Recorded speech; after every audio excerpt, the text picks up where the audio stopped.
திருவிவிலியம் முன்னுரை. விவிலிய சங்கங்களின் இணையமும் வத்திக்கான் ஒன்றிப்பு செயலகமும் இணைந்து பொது மொழிபெயர்ப்பு செய்யும் கோட்பாட்டை 1968 வெளியிட்டன.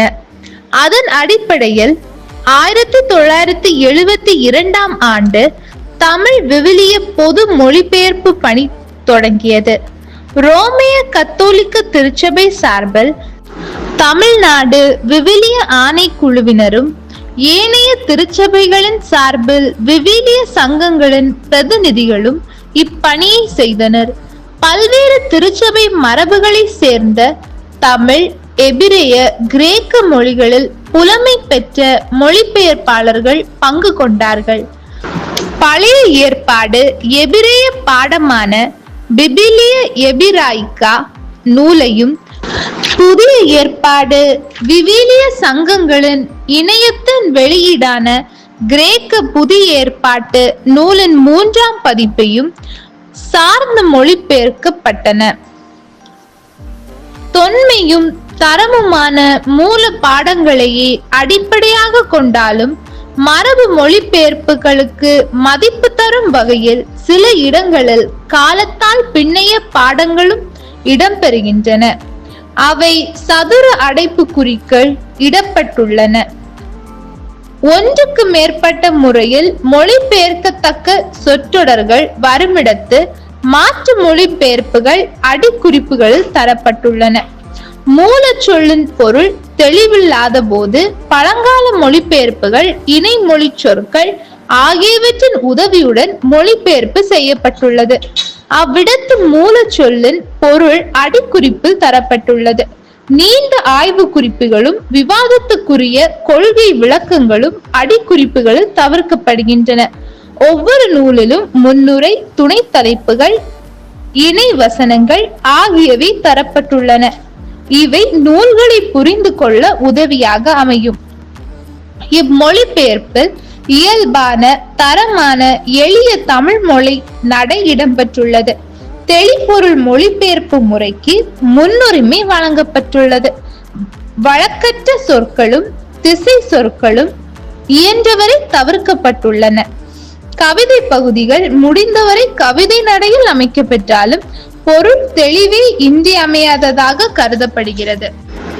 கலை சொற்களும் பெயர் சொற்களும் நூல் தலைப்புகளும் பல்வேறு கலந்துரையாடல்களுக்கு பின் மேல்மட்ட குழுவின் ஒப்புதல் பெற்று கையாளப்பட்டுள்ளன. பெயர் சொற்கள் அனைத்தும் ஒலிபெயர்ப்பை செய்யப்பட்டன.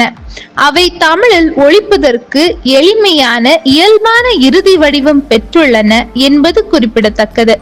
பழைய ஏற்பாட்டு பெயர்கள் புதிய ஏற்பாட்டில் வரும்போது பழைய ஏற்பாட்டு ஒலி வடிவத்தையே பெறுகின்றன.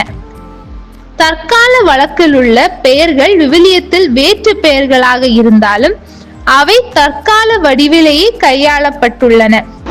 அவ்வாறே நீட்டலவைகளுக்கும் நிறுத்தலவைகளுக்கும் பல இடங்களில் தற்கால வழக்கில் உள்ள மெட்ரிக் இணை வழங்கப்பட்டுள்ளது. மரபு காரணமாக முதல் 5 நூல்கள் கிரேக்க வழி தலைப்புகளையும் மற்ற எல்லா நூல்களும் எபிரேய வழி தலைப்புகளையும் கொண்டுள்ளன. அனைத்து நூல்களின் வசன எண்கள் உலக பொது வழக்கு மொழிபெயர்ப்புகளின் அடிப்படையில் அமைந்துள்ளன.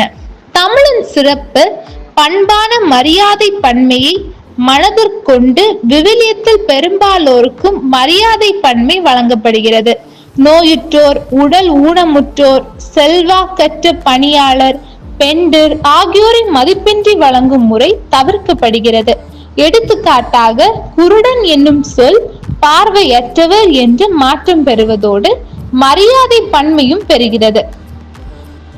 இறை திட்டத்திற்கு எதிரானவரை குறிப்பிடும் போது பழித்துரைக்கும் சூழலிலும் நெருங்கிய நட்புறவை வெளிப்படுத்தும் போது மரியாதை பன்மை தவிர்க்கப்படுகிறது.